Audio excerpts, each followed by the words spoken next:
Hello and welcome to this week's episode of Raising Healthy Mothers. Have you ever heard of motherhood burnout? If not, I'm not surprised because frankly, no one talks about it, or at least they don't talk about it enough. And for me, that's crazy because motherhood burnout is exactly what I have come to specialize in because it's so clear to me, it's everywhere. And recently I was in a Facebook group and I saw a post where a mum was saying, I don't know what to do. I think I'm struggling with burnout. I really don't enjoy being with my kids anymore. I love them to bits, but I find myself hiding in the kitchen. I'm snapping over little things. I'm distracted by my phone because I just don't feel like I want to engage. And that kind of lack of engagement, to me, is really that key flag of motherhood burnout. And I really recognise it. So the last couple of years, I have definitely found to be characteristic of struggling to really feel like I was really enjoying motherhood. So I just want you to know that if that's how you feel, you are not failing. And if you're worried that your snappiness, your moodiness, maybe you're shouting a lot, maybe you're worrying that it's damaging your relationship with your kids, please know that you're not. They're not going to get damaged by this brief episode, this season of your life where things are a bit of a struggle. But here's the thing, like, you cannot pour from an empty cup. It's such a cliche, but it is so true. And that's what we are talking about today. So as I said, I have definitely recognized this, and I think I still do struggle with it. I notice it at certain times of the month as I get close to my period. I can really notice that snappiness, that irritability, that just feeling like I want to be left alone. And I genuinely will say to my children, I need to be left alone for a few minutes. They don't really understand, and they definitely struggle to actually leave me alone. But even just saying it out loud makes me realize that perhaps it is a moment to remember that things are getting on top of me and that I need to take a step back. So this is the sort of way you might be feeling if you are struggling with motherhood burnout.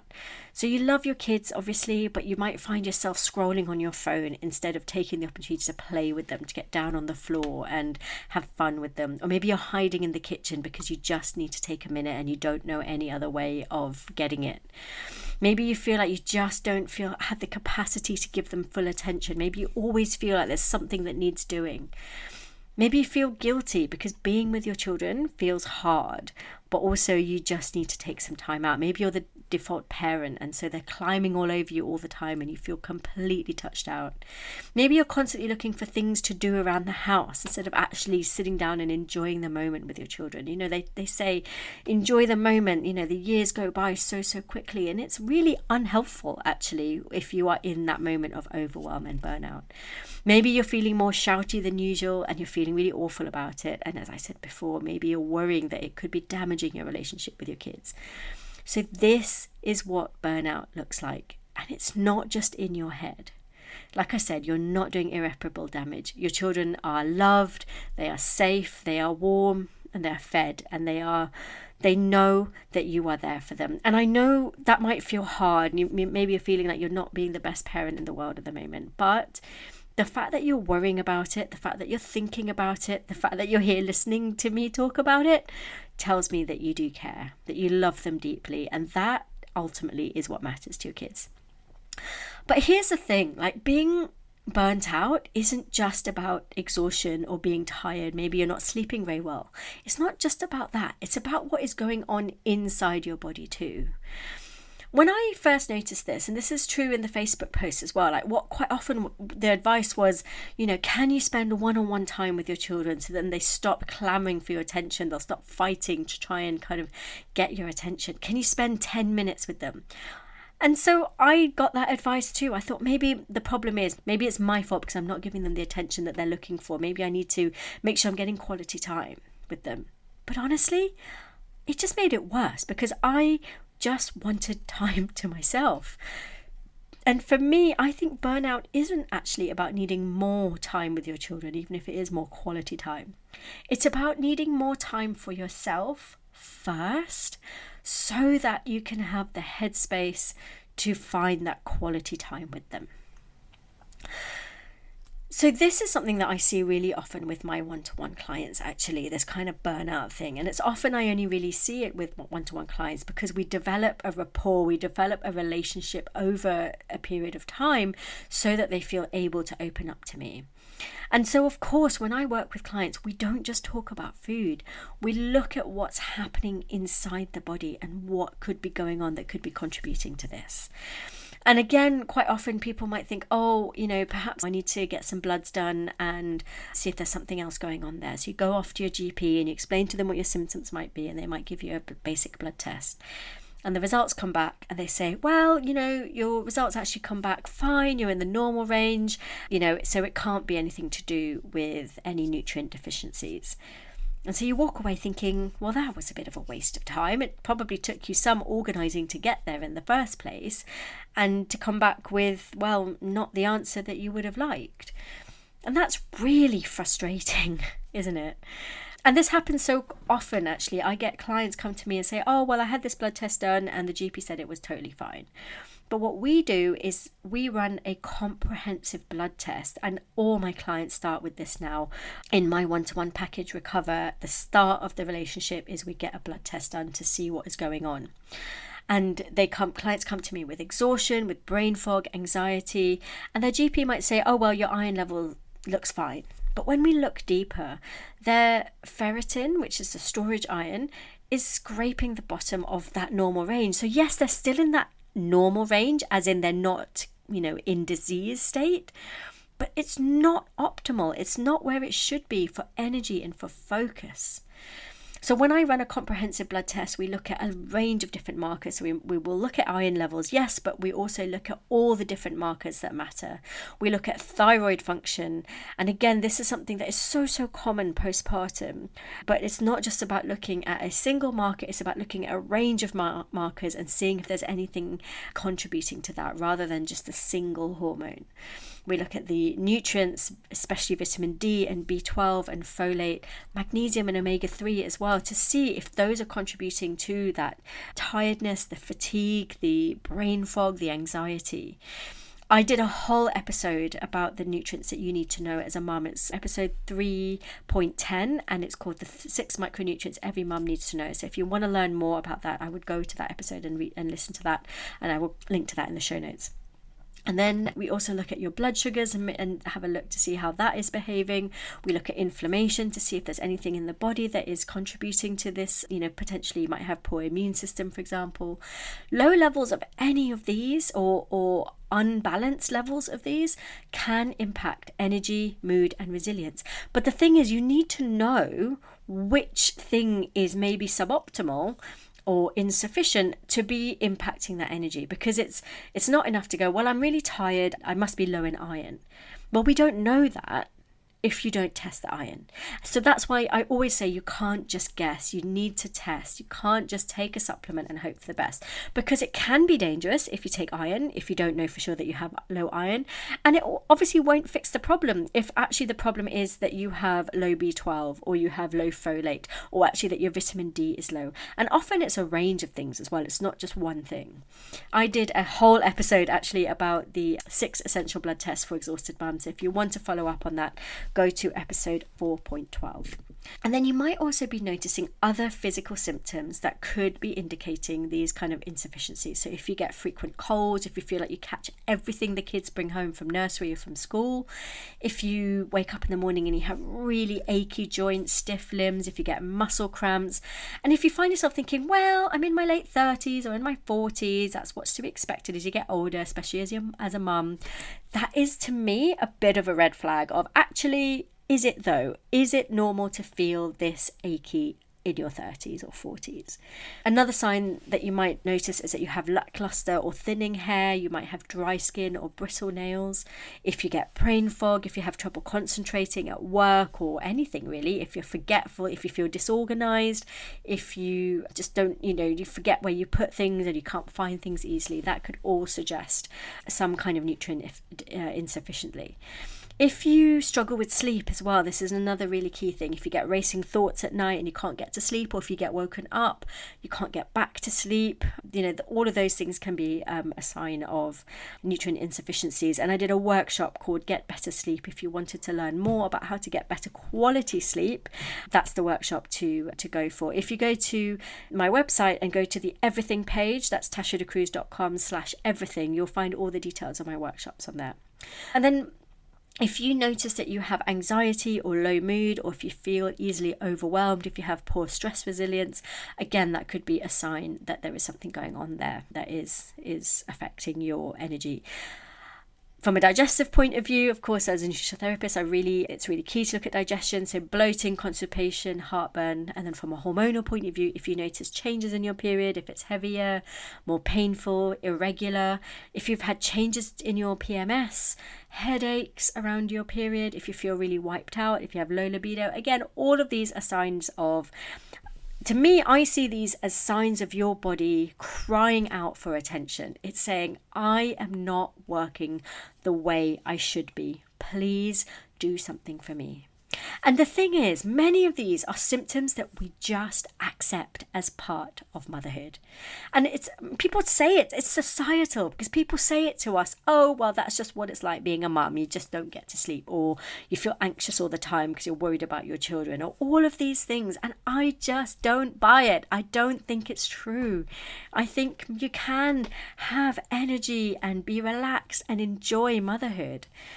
And again, often we get, oh, well, you're getting older, or you're approaching menopause, or you're perimenopausal, and all of these things, and it's just another symptom. Like I said, I think it's your body's way of saying something's not right inside me. Please pay attention. If your body isn't getting what it needs, no amount of self-care is going to magically fix it. And that's why when I work with clients one-to-one, we always start with that blood test, because there's no point me saying, well, you're really tired, so you probably need to get more sleep. Well, I know you know that. And I know that's really hard in this season of life. Maybe you have children that are still waking up in the night and keeping you awake.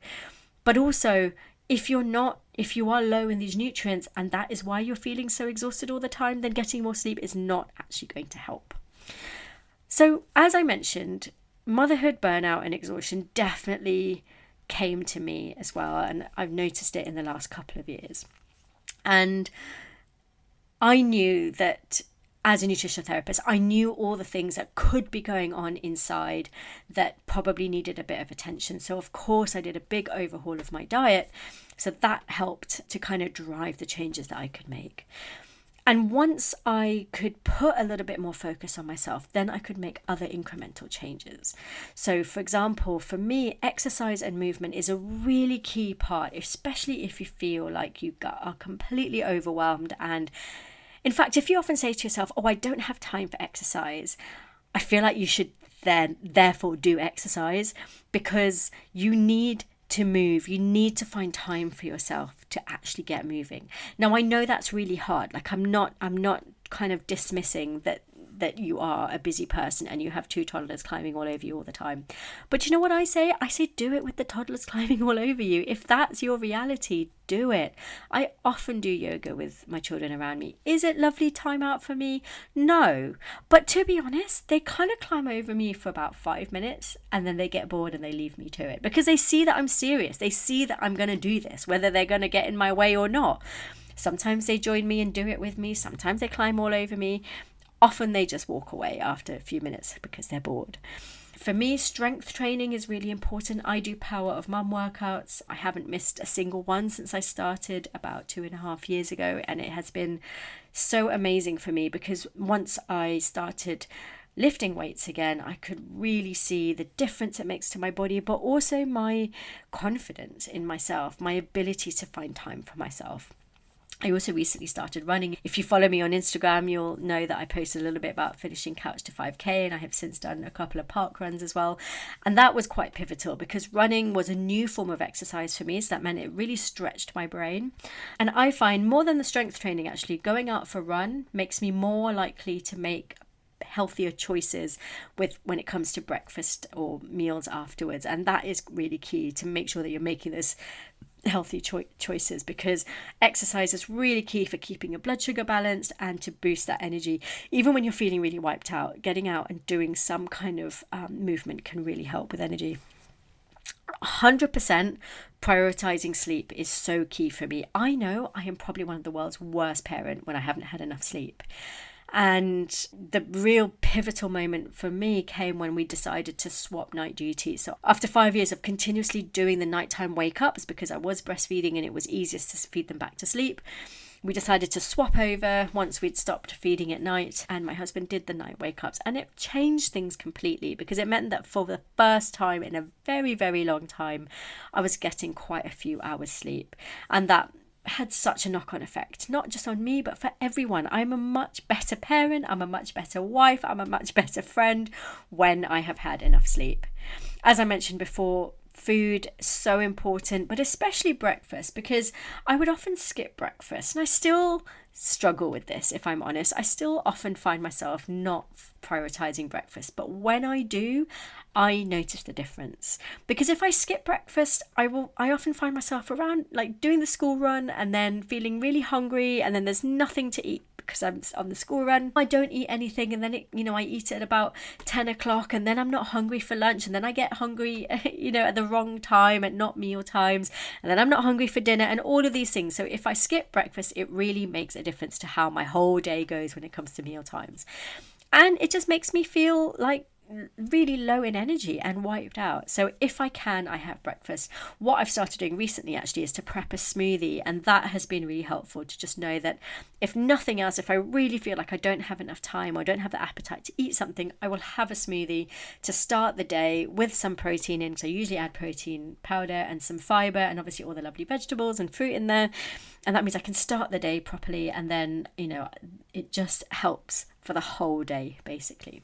And then also just noticing that I am much lower in energy and much more irritable around my cycle. This is not revolutionary, but just being able to notice when that's going to happen makes a big, big difference.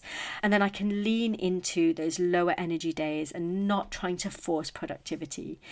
I did a whole workshop on cycle tracking and syncing and how it can affect your energy and how to match your nutrition and your exercise and even your parenting skills to different times of your cycle. So if that is something that you want to follow up on, then have a look at my everything page to find the workshop details there.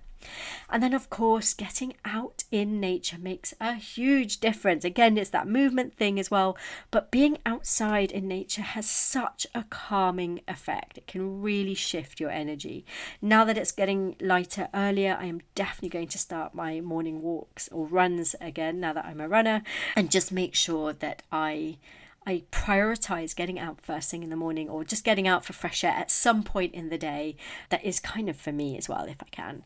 I used to be really, really strict when I used to work in London. I used to be really strict about getting out for a walk in my lunch breaks. And since becoming a mum, I haven't been doing that, especially because now I work from home because I run my own business. So getting back into that, making that an absolute non-negotiable, I think is going to make a huge difference. Now, look, none of this is going to make a difference overnight. Like, you are not going to notice that things have changed for you and you're suddenly this amazing, energetic mum who leaps out of bed ready to kind of start doing messy play with her kids. Like, that is not going to happen. But if you do it bit by bit with small, consistent changes and steps, you will notice a difference. One day you will realize that it has been a few days since you shouted at your kids, or it's been a while since you got irritable. Another thing that has really, really helped me is doing morning meditations. Now, I'm not very consistent at doing this at the moment, but when I was really struggling with anger and moods, I would do a loving kindness or gratitude guided meditation first thing in the morning. 5 minutes, if that was all I had, was enough to bring me into myself. And what I genuinely noticed the first time I did this, I literally saw myself. It was almost like an out-of-body experience. I saw myself opening my mouth to shout at my children, and then closing my mouth and turning away, taking a couple of deep breaths, and then responding in a much calmer and more patient way. I was genuinely who's here to high five me? Because that is what I want. I want to know that when my buttons are pushed, when I am getting irritable, that I can give myself that pause and respond in the way that I know is more constructive and better for me and going to take away all of that guilt. So, but for me, doing those morning meditations makes a big difference. As I said, I don't do it consistently all the time, but when I'm struggling in that irritable, moody kind of phase, then it can really helpful. So if you are listening to this and you think, wow, this was really helpful, I think I've got some kind of nutrient insufficiencies, maybe there's something I need to look at and get a bit of help with, but I don't really know where to start, then that is exactly what I help with.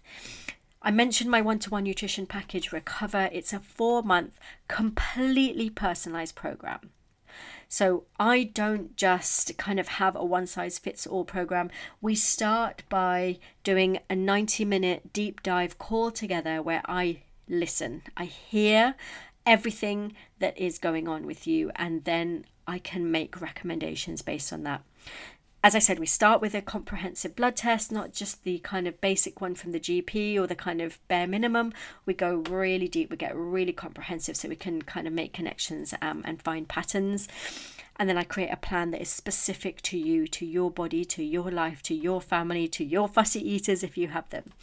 Obviously, we work on food, we introduce supplements if your blood tests suggest that we need them. And the reason why we work together for 4 months is so that we can start supplements and then we can reassess after 3 months and then we can remove them as needed. My aim is for people to not be on lots of supplements long term. And of course, those lifestyle tweaks. So looking at how we can improve your sleep, get some exercise in, get some movement in, get some timeouts for you to make sure that you're sleeping well, to manage your stress levels.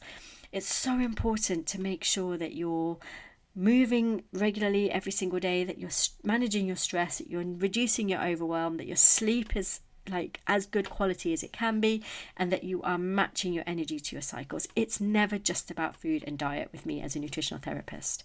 As I said, you get full support for 4 months. You don't get to figure this out on your own. We do it together.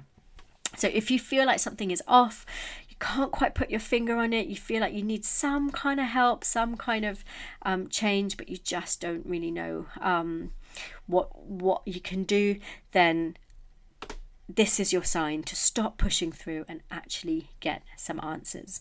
So I am taking on clients in March, and then I'm not taking on any clients again until May. So if this is something that you know you need to work on, then get in touch straight away.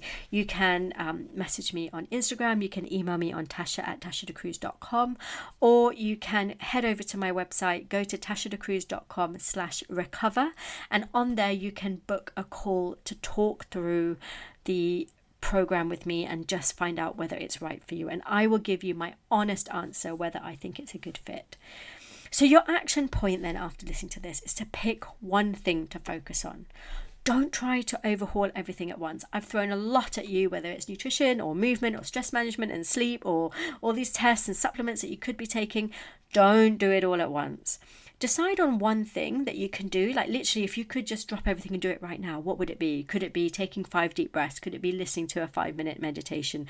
Could it be just going out for a walk? Could it be doing a workout? Whatever it is, just do something. Just do one thing. Make that change, and then keep adding on to it.